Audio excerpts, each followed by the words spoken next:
എല്ലാ കൂട്ടുകാർക്കും ദാസേട്ടൻ കിച്ചണിലേക്ക് ഒരിക്കൽ കൂടി സ്വാഗതം. എല്ലാവർക്കും സുഖമാണല്ലോ അല്ലേ?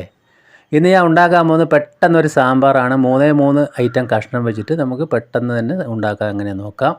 തേങ്ങയൊന്നും അരയ്ക്കാതെ നമ്മൾക്ക് അടിപൊളി സാമ്പാർ ഉണ്ടാക്കാം.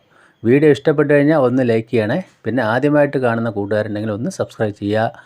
കൂടെ ബെല്ലൈക്കൺ അമർത്തി ഓൾ എന്ന ഓപ്ഷൻ കൂടി ഒന്ന് കൊടുക്കണേ. അതിനായിട്ട് ഞാനിവിടെ 150 ഗ്രാം പരിപ്പാണ് എടുത്തിരിക്കുന്നത്. ഇതിൽ നമ്മൾ പരിപ്പ് മാത്രമാണ് കുറച്ച് കൂടുതൽ എടുത്തുള്ളൂ. പിന്നെ ഒരു 5-8 വെണ്ടയുണ്ട്, ഒരു 2 മുരിങ്ങക്കായ, ഒരു 3 തക്കാളി, ചെറിയ തക്കാളി. അതായത് നമ്മൾക്ക് സാമ്പാറിന് ഒഴിച്ചുകൂടാൻ പറ്റാത്തൊരു 3 കഷ്ണം മാത്രമാണ് എടുത്തിട്ടുള്ളത്.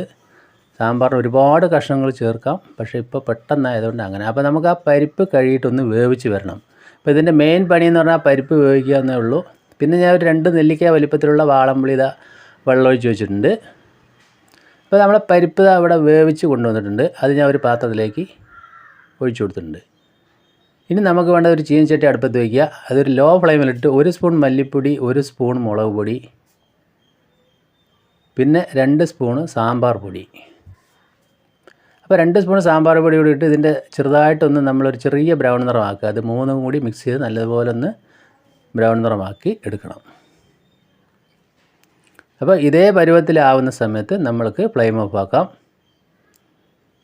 ഇനി നമ്മൾ നേരത്തെ പുഴുങ്ങി വെച്ച പരിപ്പിലേക്ക് നമ്മൾ അടുപ്പത്ത് വെച്ചിട്ടുണ്ട്. അതിലേക്ക് ഈ പൊടികൾ ചേർത്ത് കൊടുക്കാം. പൊടികൾ ചേർത്ത് നന്നായിട്ടൊന്ന് മിക്സ് ചെയ്യുക. അപ്പോൾ ഇനി നമ്മൾക്കിതിലേക്ക് വേണ്ടത് ആ മുരിങ്ങക്കായാണ് കട്ട് ചെയ്ത് ചേർക്കേണ്ടത്. കാരണം ഇതിനാണ് ഇതിൽ വേവുള്ളൂ. ബാക്കി വെണ്ടയും തക്കാളിയെല്ലാം പെട്ടെന്നാവും. എല്ലാവർക്കും ഇതിനെക്കുറിച്ച് അറിയാൻ പറ്റും. അതിലേക്ക് ആവശ്യത്തിന് വെള്ളം കൂടി ഒഴിച്ച് ആ പരിപ്പും മുരിങ്ങക്കായും കൂടി ഒന്ന് നല്ലപോലെ ഒന്ന് വെന്ത് വരട്ടെ. ഒന്നുകൂടി ആ പരിപ്പ് വെന്ത് വരട്ടെ. ഒരല്പം മഞ്ഞൾപ്പൊടി കൂടി ചേർത്ത് കൊടുക്കുക. എന്നിട്ട് നമ്മൾ അതൊരു 6-7 മിനിറ്റ് തിളപ്പിച്ചെടുക്കണം.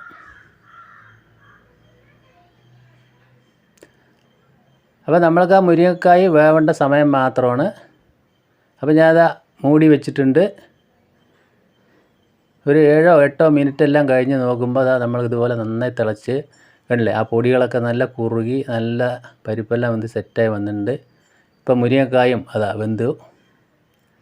ഈ ഘട്ടത്തിൽ നമ്മൾക്ക് അതിലേക്ക് പുളിയാണ് പിഴിഞ്ഞ് ചേർത്ത് കൊടുക്കേണ്ടത്. പുളിയും പിന്നെ ഉപ്പും ചേർത്ത് കൊടുക്കുക. നമ്മൾ പുളിയും ഉപ്പും ചേർത്തതിന് ശേഷം മാത്രം നമ്മൾ ആ വെണ്ടയ്ക്ക ചേർത്ത് കൊടുക്കണം. അപ്പോൾ പിന്നെ അതിൻ്റെ വഴുവഴുപ്പൊന്നും നന്നായിട്ട് നമ്മൾക്ക് കിട്ടില്ല. കാരണം പുളി വെള്ളത്തിൽ വഴുവഴുപ്പ് അത്രയ്ക്ക് വരില്ല. പിന്നെ കൂടുതൽ വെണ്ടയ്ക്കൊക്കെ ആണെങ്കിൽ മാത്രമേ നമ്മളതിൻ്റെ പശ വറ്റിക്കാനായിട്ട് എണ്ണയിലൊക്കെ ഇട്ട് ഒന്ന് ഫ്രൈ ചെയ്തിട്ട് ഇടേണ്ട ആവശ്യമുള്ളൂ. അപ്പോൾ വെണ്ടയ്ക്കയും തക്കാളിയും ചേർത്ത് കൊടുത്തിട്ടുണ്ട്. അപ്പോൾ അതുകൂടി ചേർത്ത് ആ കഷ്ണം ഒന്ന് വേവുന്നവരെ നമുക്ക് ഒരു 5-6 മിനിറ്റും കൂടി ഒന്ന് അടച്ച് വെക്കണം. അതായത് ഫുള്ളായിട്ട് നമുക്ക് അടച്ച് വെക്കേണ്ട, അത് അടിപ്പിടിക്കാനുള്ള സാധ്യതയുണ്ട്. കാരണം പരിപ്പും പൊടികളൊക്കെ ഒന്ന് അടിപ്പിടിക്കും. അപ്പോൾ നമ്മൾ ചെറുതായിട്ടൊന്ന് അടച്ച് ഒരു 5-6 മിനിറ്റ് കഴിഞ്ഞിട്ടുണ്ട്. അപ്പോൾ വീഡിയോയിൽ കണ്ടാൽ തന്നെ അറിയാം, കറികളൊക്കെ നല്ല കുറി നല്ലൊരു മണമാണ് വരുന്നത്. ഈ സമയത്ത് നമ്മൾക്ക് കുറച്ച് കായത്തിൻ്റെ പൊടി കൂടി ചേർത്ത് കൊടുക്കാം. അപ്പോൾ സാമ്പാറിൽ കായത്തിൻ്റെ പൊടി കൂടി ചേർത്തപ്പോൾ നല്ലൊരു മണം വരുന്നുണ്ട്. അപ്പോൾ വറുത്തരയ്ക്കാതെ പച്ചത്തേങ്ങയൊന്നും ചേർക്കാതെ തന്നെ നമ്മൾക്ക് ഈ 2-3 കഷ്ണങ്ങളുണ്ടെങ്കിൽ പെട്ടെന്ന് തന്നെ സാമ്പാർ ഉണ്ടാക്കിയെടുക്കാൻ പറ്റും. ഇതിനുള്ള ടേസ്റ്റ് നമ്മൾക്ക് പ്രത്യേകതയാണ്. പെട്ടെന്ന് ഉണ്ടാക്കുന്ന കറിക്ക് രുചി കൂടും. ഇപ്പോൾ കണ്ടില്ലേ, വെണ്ടയ്ക്കയെല്ലാം ശരിക്കും വെന്ത് വന്നിട്ടുണ്ട്.